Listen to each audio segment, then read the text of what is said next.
ট্রাম্পের অর্থনৈতিক নিষেধাজ্ঞায় যোগ দিলে প্রতিবেশীদেরও শত্রু গণ্য করবে ইরান। ইউরোপের মার্কিন মিত্রদেরও টার্গেটের হুঁশিয়ারি। উত্তেজনা নিরসনের চেষ্টায় মিশর। গাজায় দখলদার বাহিনীর আগ্রাসন। দেইর আল বালাতে ড্রোন হামলায় ফিলিস্তিনি নিহত। উপত্যকায় কবর দেওয়ার জায়গার সংকট। বাড়ির আঙিনায় অস্থায়ীভাবে দাফন করা হচ্ছে মরদেহ। ইউক্রেন জুড়ে অব্যাহত রুশ তাণ্ডবে নিহত আরও 6। রাশিয়ার অর্থনৈতিক স্থাপনায় হামলা চালিয়ে নিজের পায়ে কুড়াল মেরেছেন জেলেনস্কি। মন্তব্য পুতিনের। মিয়ানমারে রক্ষা পেল না বৌদ্ধ মন্দিরও। সামরিক বাহিনীর হামলায় অন্তত 14 জনের প্রাণহানি। বিমান বাহিনীর শক্তির প্রশংসা জান্তা প্রধানের। এবং যুক্তরাষ্ট্রের নেভাডায় দাবানল গ্রাস করেছে 3000 একর বনভূমি। স্পেনে পরিস্থিতির অবনতি। বসনিয়া ক্রোয়েশিয়া সীমান্তে আগুন নিয়ন্ত্রণে হিমশিম অবস্থা।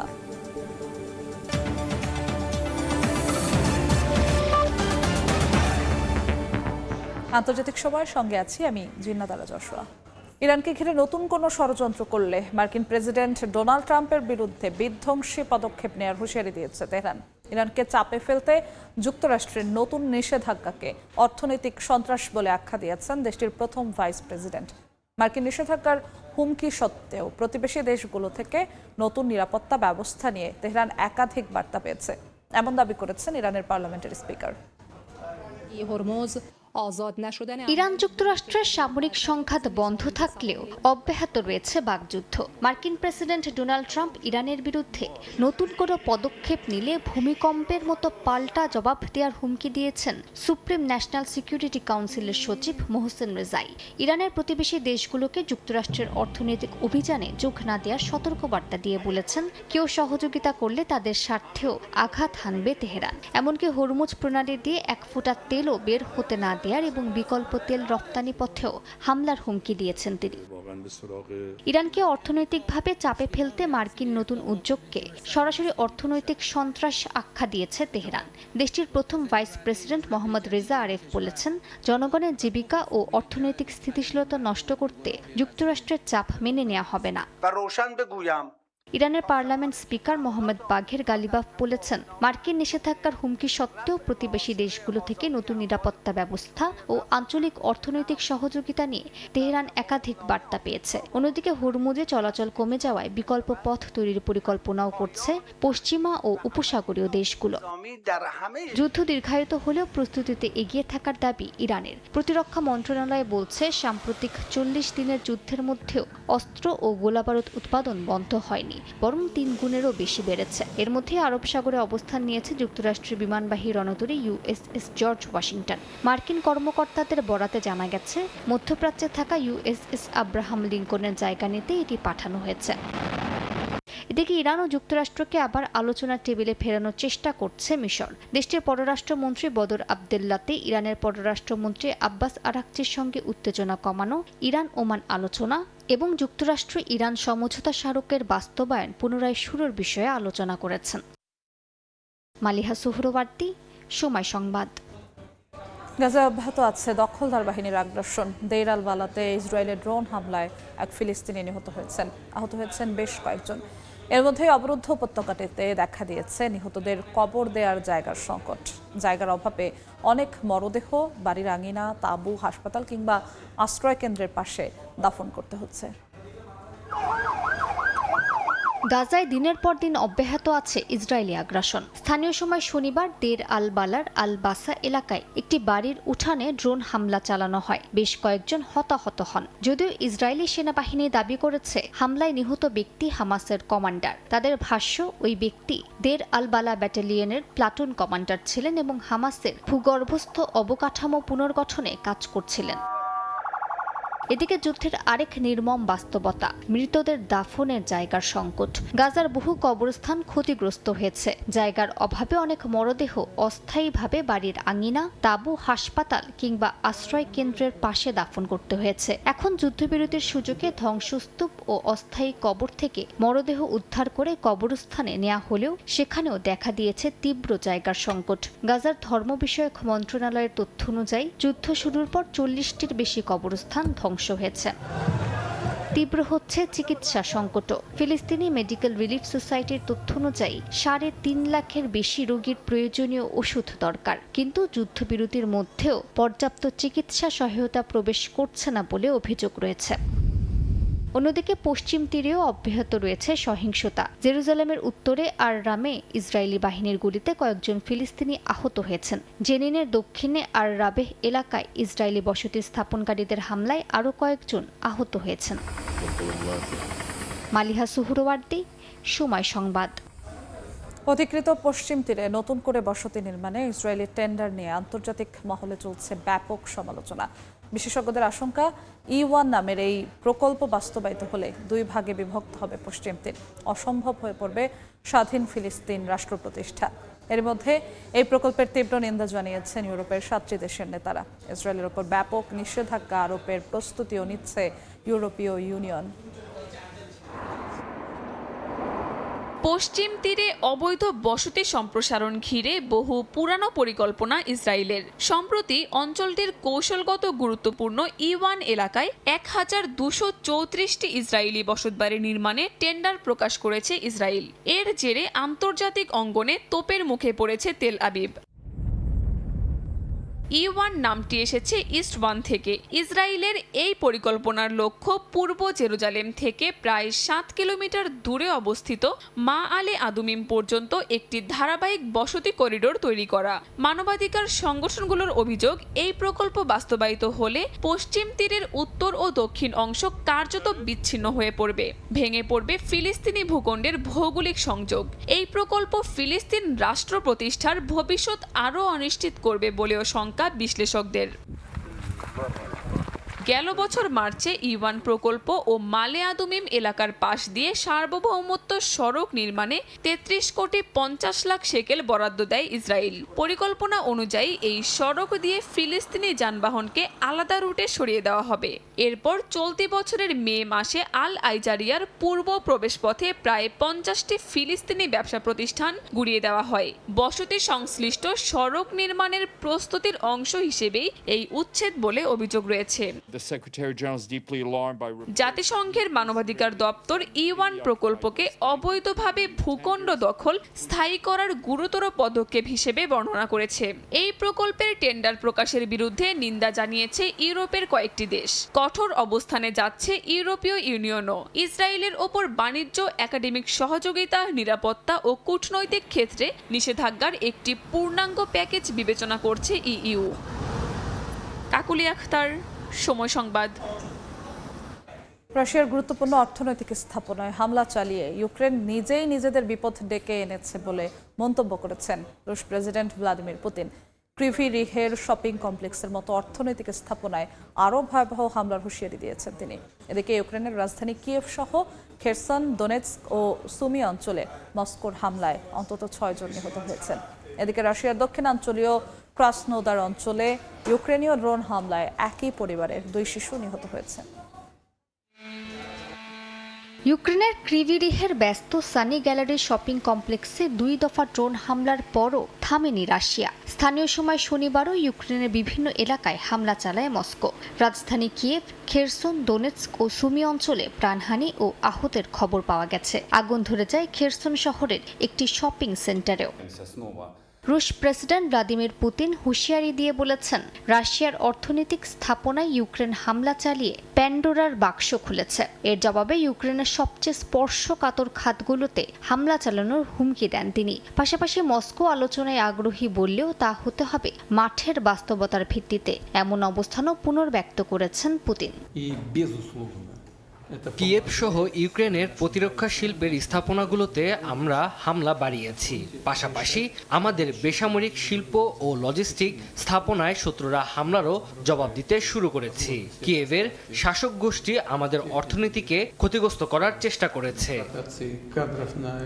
এদিকে রাশিয়ার দক্ষিণাঞ্চলীয় ক্রাসনোদার অঞ্চলে ইউক্রেনীয় ড্রোন হামলায় একই পরিবারের কয়েকজন হতাহত হয়েছেন। বেলগরদে ইউক্রেনীয় হামলায় হতাহত হয়েছে বলে জানিয়েছে রুশ কর্তৃপক্ষ। রাশিয়ার প্রতিরক্ষা মন্ত্রণালয়ের দাবি, রাতভর শত শত ইউক্রেনীয় ড্রোন ভূপাতিত করেছে তাদের আকাশ প্রতিরক্ষা ব্যবস্থা। পাল্টাপাল্টি হামলার মধ্যে যুদ্ধবন্ধে কূটনৈতিক তৎপরতা অব্যাহত রয়েছে। কিয়েভে ইউক্রেনের প্রেসিডেন্ট ভলোদিমির জেলেনস্কির সঙ্গে বৈঠক করেছেন জার্মান পররাষ্ট্রমন্ত্রী ইয়োহান ভাডেফুল। ক্রিভিরিহে হামলায় নিহতদের প্রতি সমবেদনা জানিয়ে ইউক্রেনের আকাশ প্রতিরক্ষা জোরদারে জার্মানির সহযোগিতা অব্যাহত রাখার কথা জানান তিনি। ইউক্রেনের পররাষ্ট্রমন্ত্রী আন্দ্রি সিবিহা বলেছেন, ইউরোপের সক্রিয় অংশগ্রহণ ছাড়া টেকসই শান্তি সম্ভব নয়। মালিহা সুহরওয়ার্দী, সময় সংবাদ। মিয়ানমারে এবার বৌদ্ধ মন্দিরও রক্ষা পেল না। ধ্যানরত বেসামরিকদের উপর সামরিক বাহিনীর বিমান হামলায় অন্তত 14 জন নিহত হয়েছেন। 50 থেকে 70 বছর বয়সী নিহত ব্যক্তিরা 3 মাসের ধর্মীয় ধ্যান চর্চায় ছিলেন বলে জানিয়েছে বিভিন্ন গণমাধ্যম। এর মধ্যে গেল এক সপ্তাহে 50 জনের বেশি মানুষ নিহত হওয়ার পরও বিমান বাহিনীর শক্তির প্রশংসা করেছেন জান্তা প্রধান। দিনে দিনে আরও ভয়ঙ্কর হয়ে উঠছে মিয়ানমারের জান্তা সরকার। এবার তাদের হাত থেকে রেহাই মিলল না ধ্যানরত বৌদ্ধ ধর্মের অনুসারীদের। মিয়ানমারের সাগাইন অঞ্চলের মিয়াউং টাউনশিপে বৌদ্ধ মঠের হল ঘরে আঘাত হানে সামরিক বাহিনীর বিমান। স্থানীয় বিরোধী যোদ্ধাদের দাবি, ওই সময় সেখানে লেন্ট উপলক্ষে 3 মাসের ধ্যান চর্চায় ছিলেন বৌদ্ধ ধর্মাবলম্বীরা। হামলায় নিহতদের বয়স 50 থেকে 70 বছরের মধ্যে। স্থানীয়দের অভিযোগ, ভুল নয়, ইচ্ছাকৃতভাবে মঠটিকে লক্ষ্য করা হয়েছিল। উদ্ধারকারীরা মরদেহ সরানোর সময় সামরিক বিমান আবারও এলাকায় ফিরে এসে বোমা ফেলার চেষ্টা করে বলেও দাবি তাদের। সংঘাত পর্যবেক্ষণকারী সংস্থাগুলোর মতে, সাম্প্রতিক সময় সাধারণ মানুষ ও বেসামরিক অবকাঠামোর উপর হামলা বাড়িয়েছে জান্তা, যার উদ্দেশ্য আতঙ্ক ছড়িয়ে প্রতিরোধ দমন করা। তবে জাতিসংঘের এসব অভিযোগকে একপেশে ও যাচাই অযোগ্য তথ্য নির্ভর দাবি বলে প্রত্যাখ্যান করেছে মিয়ানমার সরকার। মাত্র এক সপ্তাহের কিছু বেশি সময়ে মিয়ানমারের সামরিক বাহিনীর ধারাবাহিক বিমান হামলায় নিহত 1/2 মানুষ। এর মধ্যেই দেশটির জান্তা প্রধান মিন অং হ্লাইংয়ের চিন্তা, যুদ্ধ বিমানগুলো অতিরিক্ত ব্যবহারে নষ্ট হয়ে যাচ্ছে কিনা। বিমান বাহিনীর 78তম প্রতিষ্ঠা বার্ষিকীর অনুষ্ঠানে পাইলটদের যুদ্ধ বিমান ও সহায়ক সরঞ্জাম সতর্কতার সঙ্গে ব্যবহারের নির্দেশ দেন তিনি। মিন অং হ্লাইং বিমান বাহিনীর কথিত সন্ত্রাস বিরোধী অভিযানের ভূমিকার প্রশংসা করেন। মালিহা সুহরওয়ার্দী, সময় সংবাদ। আন্তর্জাতিক সময় আরও থাকছে। তুরস্কের সঙ্গে সংঘাতে জড়াতে চায় ইসরায়েল, দাবি মার্কিন দূতের। সিরিয়ার বিমান ঘাঁটিতে হামলার বিষয়ে আগে থেকে অবহিত না করায় নেতানিয়াহুর ওপর ক্ষুব্ধ যুক্তরাষ্ট্র। ভয়াবহ দাবানলে পুড়ে চলেছে যুক্তরাষ্ট্রসহ ইউরোপের বিভিন্ন দেশের বিস্তীর্ণ এলাকা।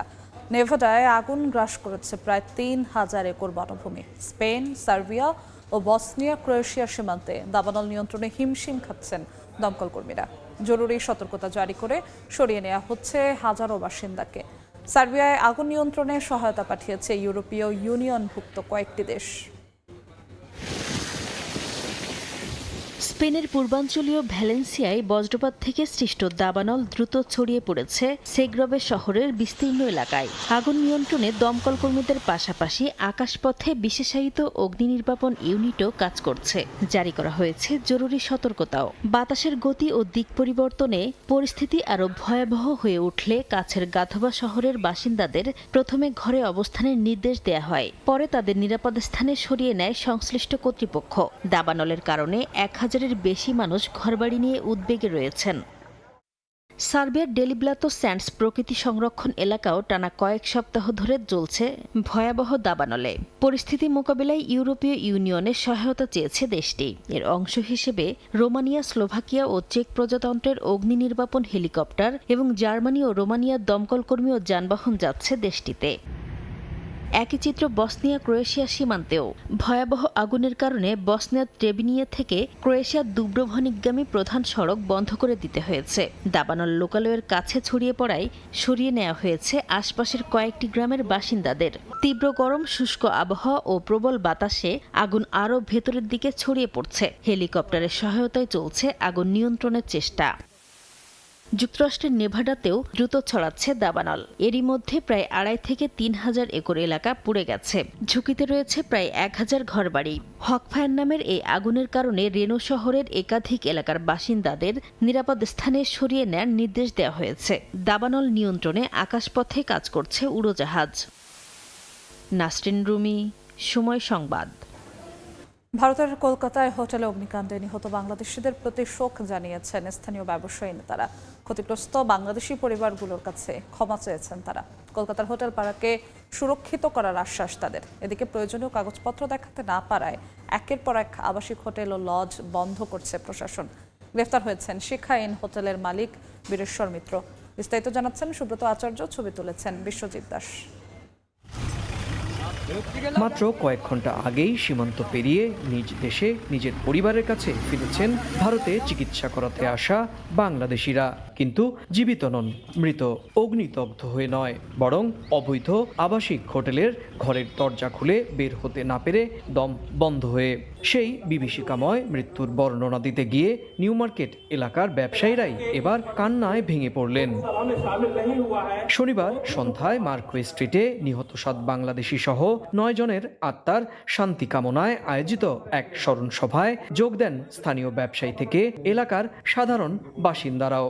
স্মরণ সভায় নিজেদের ভুল ত্রুটি স্বীকার করে নেন অনেকেই, কিন্তু আগামী দিনে এমন ঘটনা যাতে না ঘটে তার জন্য সব ধরনের চেষ্টা অব্যাহত রাখার আশ্বাসও দিয়েছেন তারা। আমি একজন বাংলাদেশি ছিলাম, আমরা বাংলাদেশি ভাইরা এবার চলে গেলে আমি কখনো চিন্তা করিনি যে আমাদের হোটেল থেকে চলে যাবে। আমি বাংলাদেশি ভাই বোনদের বলবো, এই দুর্ঘটনা মানে ইচ্ছাকৃতভাবে হয়নি, হয়ে গেছে, এতজনে প্রাণ গেছে। আমরা খুব দুঃখিত, যা হয়েছে আগামী দিন এরকম কিছু হবে না। এদিকে শুক্রবার থেকে শুরু হওয়া প্রশাসনের অভিযান শনিবারও অব্যাহত ছিল। দুদিনে প্রায় 16টি আবাসিক হোটেল বন্ধ করা হয়েছে এবং 50টিরও বেশি হোটেলকে কারণ দর্শানোর নোটিশ দেওয়া হয়েছে। এদিন দুপুরে Marquis Street, Mirza Ghalib Street, Rafi Ahmed Kidwai Road সহ নিউ মার্কেট এলাকার বিভিন্ন রাস্তা ও গলিতে আচমকা পরিদর্শন করেন রাজ্যের পৌর ও নগর উন্নয়ন মন্ত্রী অগ্নিমিত্রা পাল। আমরা সিল করে দিচ্ছি। টোটাল কতগুলো সিল হলো এখানে? 6টা গেস্ট হাউস, তার মধ্যে 10টা, 5টা, 6টা, 7টা করে রুম। এদিকে শিখা ইন আবাসিক লজের প্রকৃত মালিক বীরেশ্বর মিত্রকে শনিবার বিকেলে দক্ষিণ কলকাতার বেহালায় তার নিজের বাড়ি থেকে গ্রেপ্তার করে পুলিশ। সুব্রত আচার্য, সময় সংবাদ, কলকাতা। সিরিয়ার বিমান ঘাঁটিতে হামলা চালানোয় ইসরায়েলের উপর বিরক্ত যুক্তরাষ্ট্র। তুরস্কের মার্কিন দূতের দাবি, আঙ্কারার সেনা মোতায়েনের সন্দেহের উপর ভিত্তি করে বিমান ঘাঁটিতে হামলার আগে ওয়াশিংটনকে সতর্ক করেনি তেল আবিব। তিনি আরও দাবি করেন, তুরস্কের সঙ্গে সংঘাতে জড়াতে চায় নেতানিয়াহু প্রশাসন। তবে এমন অভিযোগ প্রত্যাখ্যান করে ইসরায়েলের প্রতিরক্ষা মন্ত্রী দাবি করেন, মার্কিন রাষ্ট্রদূতের মন্তব্য ভুল তথ্যে ভরা। ইসরায়েলের পররাষ্ট্রমন্ত্রীও বলেছেন, তুরস্কের সঙ্গে সংঘাত চায় না ইসরায়েল। সিরিয়ার উত্তরাঞ্চলের আবু আল দুহুর বিমান ঘাঁটিতে মঙ্গলবার হামলা চালায় ইসরায়েল। এতে কোনো হতাহত না হলেও ক্ষতিগ্রস্ত হয় রানওয়ে ও কয়েকটি স্থাপনা। ইসরায়েলের দাবি, সেখানে সম্ভাব্য তুরস্কের সেনা মোতায়েন ঠেকাতে এই হামলা চালানো হয়। তবে যুক্তরাষ্ট্রের সিরিয়া বিষয়ক বিশেষ দূত ও তুরস্কে মার্কিন রাষ্ট্রদূত টম ব্যারাক বলেছেন, হামলার আগে যুক্তরাষ্ট্রকে সতর্ক করেনি ইসরায়েল। ইসরায়েলের কাছে তুরস্কের সেনা মোতায়েনের গোয়েন্দা তথ্য থাকলেও যুক্তরাষ্ট্র তা যাচাই করে এমন কোনো তৎপরতার প্রমাণ পায়নি বলেও জানান তিনি। ব্যারাকের আশঙ্কা, তুরস্ককে সংঘাতে জড়ানোর জন্য ইসরায়েল হয়তো হামলাটি চালিয়ে থাকতে পারে। তার ভাষায়, তুরস্কের সেনারা আকাশসীমার দিকে ইসরায়েলি যুদ্ধবিমান এগিয়ে আসতে দেখে পাল্টা ব্যবস্থা নেয়ার কথা ভাবতে পারে। এমন ভুল বোঝাবুঝি সরাসরি দুই দেশকে সংঘাতের দিকে নিয়ে যেতে পারত বলেও সতর্ক করেন তিনি। তবে অভিযোগ প্রত্যাখ্যান করেছে ইসরায়েল। প্রতিরক্ষা মন্ত্রী ইসরায়েল কাৎসের দাবি, যুক্তরাষ্ট্রের সংশ্লিষ্ট কর্তৃপক্ষকে গোয়েন্দা তথ্য জানানো হয়েছিল। মার্কিন রাষ্ট্রদূতের মন্তব্যকে ভুল তথ্যে ভরা বলেও সমালোচনা করেছেন তিনি। ইসরায়েলের পররাষ্ট্রমন্ত্রী গিদিয়ন সারও বলেছেন, তুরস্কের সঙ্গে সংঘাত চায় না ইসরায়েল। তবে সিরিয়ায় তুরস্কের সামরিক ঘাঁটি কোনোভাবেই মেনে নেওয়া হবে না বলেও হুঁশিয়ারি দেন তিনি। এর মধ্যে সিরিয়ার বেইত জিন এলাকায় একটি বেসামরিক গাড়িতে ড্রোন হামলা চালিয়েছে ইসরায়েল। এতে কয়েকজন আহত হয়েছেন বলে জানিয়েছে সিরিয়ার পররাষ্ট্র মন্ত্রণালয়। ইসরায়েল অবশ্য দাবি করেছে, একজন সম্ভাব্য সন্ত্রাসীকে লক্ষ্য করে এই হামলা চালানো হয়। মালিহা সুহুরওয়ার্দী, সময় সংবাদ। আন্তর্জাতিক সময় আরও থাকছে। চাঁদের দক্ষিণ মেরুতে বরফের সন্ধানে উচ্চাভিলাষী অভিযানে যাচ্ছে চীন। নামানো হবে মানববিহীন যান চাংই 7।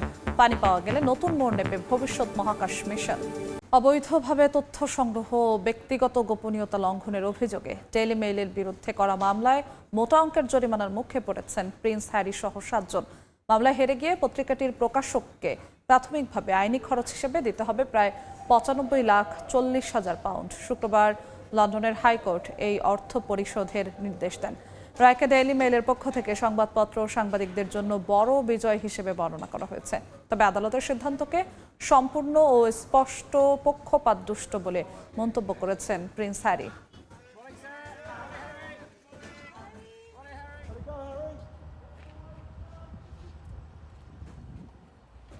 ভারতের ওড়িশা উপকূলের কাছে এক বাংলাদেশি সহ 24 নাবিক নিয়ে একটি কার্গো জাহাজ ডুবে গেছে। ভারতীয় কোস্টগার্ড ও নৌবাহিনী এরই মধ্যে যৌথ উদ্ধার অভিযান শুরু করেছে। লাইফ রাফট থেকে 2 জনকে জীবিত উদ্ধার করা হয়েছে। নিখোঁজদের সন্ধানে একাধিক জাহাজ মোতায়েন করার পাশাপাশি ওই এলাকায় চলাচলকারী অন্য নৌযানগুলোকেও সতর্ক করা হয়েছে। জাহাজটিতে 20 জন চীনা, মিয়ানমারের 3 জন এবং 1 বাংলাদেশি নাবিক ছিলেন। শনিবার ওড়িশা উপকূল থেকে প্রায় 240 নটিক্যাল মাইল দূরে 24 নাবিক নিয়ে জাহাজটি ডুবে যায়। জাহাজটি সিঙ্গাপুর যাচ্ছিল। এতে 72,100 মেট্রিক টন লৌহ আকরিকের গুঁড়া ছিল বলে জানা গেছে। জাপানের পূর্বাঞ্চলে 5.9 মাত্রার ভূমিকম্প আঘাত এনেছে। এতে আহত হয়েছেন অন্তত 23 জন। স্থানীয় সময় রোববার রাজধানী টোকিও সহ বিভিন্ন এলাকায় কম্পন অনুভূত হয়। জাপানের আবহাওয়া সংস্থা জানিয়েছে ভূমিকম্পটির উৎপত্তি স্থল ছিল ইবারাকি প্রদেশের দক্ষিণাঞ্চলে, ভূপৃষ্ঠ থেকে 70 কিলোমিটার গভীরে। কম্পনের প্রভাবে টোকিও থেকে নারিতা বিমানবন্দরগামী এক্সপ্রেস ট্রেন সহ উত্তর পূর্বাঞ্চলের কয়েকটি রুটে ট্রেন চলাচল ব্যাহত হয়। তবে বড় ধরনের ক্ষয়ক্ষতি কিংবা সুনামির কোনো ঝুঁকি নেই বলে জানিয়েছে কর্তৃপক্ষ। যুক্তরাজ্যে ভয়াবহ সড়ক দুর্ঘটনায় 2 পুলিশ কর্মকর্তা সহ অন্তত 7 জন নিহত হয়েছেন। স্থানীয় সময় শনিবার ভোরে মিডলসব্রা শহরের সাউথ ব্যাংক এলাকায় উল্টো পথে আসা প্রাইভেট কার পুলিশের গাড়িকে ধাক্কা দিলে এই দুর্ঘটনা ঘটে। এতে 2টি গাড়ির সব আরোহী প্রাণ হারান। নিহত 2 পুলিশ কর্মকর্তার পরিচয় প্রকাশ করেছে ক্লিভল্যান্ড পুলিশ। অন্য গাড়িতে থাকা 5 জনের পরিচয় শনাক্ত করে তাদের পরিবারের সঙ্গে যোগাযোগ করা হচ্ছে বলে জানা গেছে। এই ঘটনায় শোক জানিয়েছেন ব্রিটিশ প্রধানমন্ত্রী অ্যান্ডি বার্নহ্যাম। দুর্ঘটনার প্রকৃত কারণ খতিয়ে দেখছে তদন্তকারী দল। কুয়েতে আগামী 1 সেপ্টেম্বর থেকে বন্ধ হচ্ছে ভিজিট ভিসা এবং দেশের বাইরে অবস্থানরত প্রবাসীদের ছুটির অনুমতিপত্রের স্বয়ংক্রিয় মেয়াদ বৃদ্ধির বিশেষ সুবিধা। বিশেষ পরিস্থিতিতে এই সুবিধা দেওয়ায় কুয়েত সরকারের প্রতি কৃতজ্ঞতা জানিয়েছেন প্রবাসীরা। তবে সুবিধা বন্ধের পর ভিসা ও ছুটির অনুমতিপত্রের মেয়াদ নিয়ে সতর্ক থাকার আহ্বান জানিয়েছে সংশ্লিষ্টরা। বিস্তারিত জানাচ্ছেন মঈন সুমন। মধ্যপ্রাচ্যের অস্থিরতা আর বিমান চলাচলে অনিশ্চয়তার সময়ে কুয়েতের বাইরে থাকা অনেক প্রবাসী নির্ধারিত সময়ে ফিরতে পারেননি কর্মস্থলে। শুধু তাই নয়, নির্ধারিত সময়ে ফিরতে পারেননি ভিজিট ভিসায় কুয়েতে আসা অনেকে। এমন পরিস্থিতিতে ভিসা ও আবাসন আইন লঙ্ঘনের ঝুঁকি কমাতে বিশেষ সুবিধা চালু করে কুয়েত সরকার। যুদ্ধের কারণে কুয়েত সরকার একটা সুবিধা দিছিল, অটোমেটিক আকামা রিনিউ হইতো যারা দেশে আছে তাদেরও, যারা ফ্যামিলি নিয়ে আসছে তাদেরও। তো ইতিমধ্যে আমরা দেখলাম যে 1 তারিখ থেকে নতুন কানুন যে রিনিউ অটোমেটিক আর হবে না। বিশেষ ব্যবস্থার আওতায় নির্দিষ্ট মেয়াদ শেষ হওয়ার পরেও ভিজিট ভিসায় দেওয়া হয় অতিরিক্ত সময়। পাশাপাশি কুয়েতের বাইরে অবস্থান করা প্রবাসীর ছুটির অনুমতিপত্রের মেয়াদও বাড়ানো হয়। ফলে ভিসা বা ছুটির অনুমতিপত্রের মেয়াদ বাড়াতে অনেককে আলাদাভাবে সংশ্লিষ্ট দপ্তরে গিয়ে আবেদন করতে হয়নি। প্রবাসীদের মতে কঠিন সময়ে কুয়েত সরকারের এই সিদ্ধান্ত ছিল মানবিক ও সময়োপযোগী। কুয়েত সরকার তো অটোমেটিক ডেট বাড়াই দিছে, তো যাদের আগে জরিমানা আসতো এখন তো জরিমানা আসে নাই। তো আপনারা কুয়েত সরকারকে অনেক ধন্যবাদ। তবে 1 সেপ্টেম্বর থেকে শেষ হচ্ছে এই বিশেষ সুবিধা। এরপর ভিজিট ভিসার মেয়াদ শেষ হলে আগের মতো স্বয়ংক্রিয়ভাবে আর অতিরিক্ত সময় পাওয়া যাবে না। একইভাবে কুয়েতের বাইরে থাকা প্রবাসীদের ছুটির অনুমতিপত্রের ক্ষেত্রেও কার্যকর হবে নির্ধারিত বৈধতার সময়সীমা। তাই প্রবাসীদের সাহেল অ্যাপে নিজেদের আবাসন ও ছুটির অনুমতিপত্রের বৈধতা যাচাই করে শেষ তারিখ নিশ্চিত করতে হবে।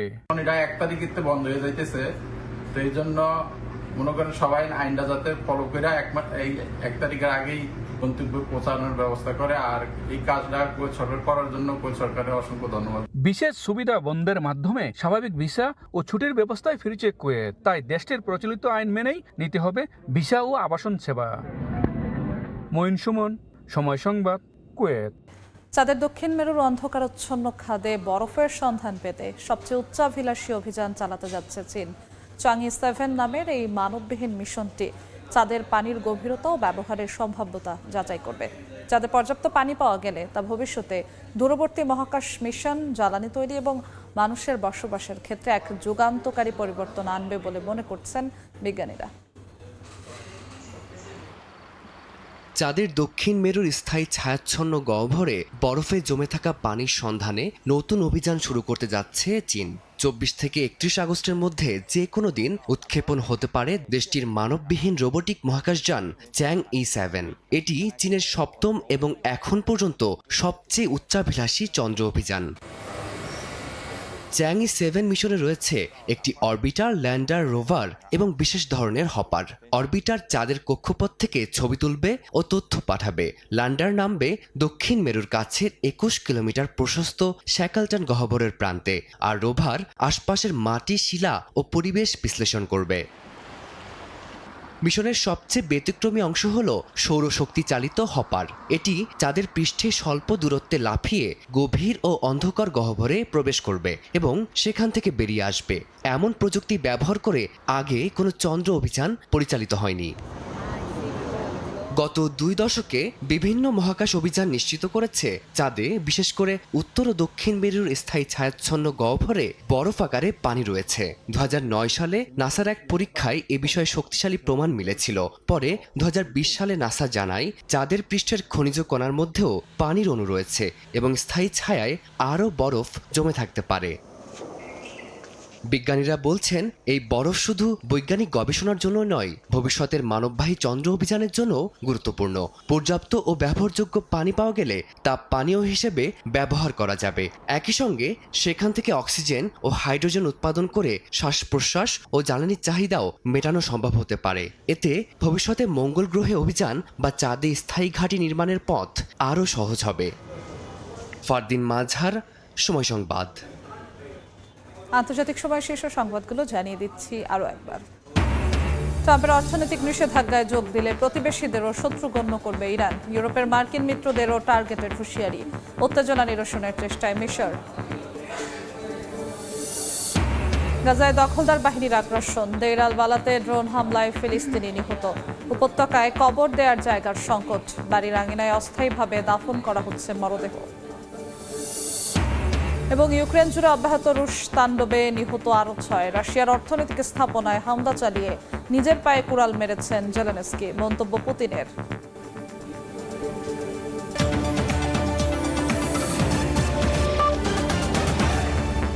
এই ছিল আন্তর্জাতিক সময়ের পর বিকেল 5টার সময় সংবাদ নিয়ে সঙ্গে থাকবেন সাইফুল বিপ্লব।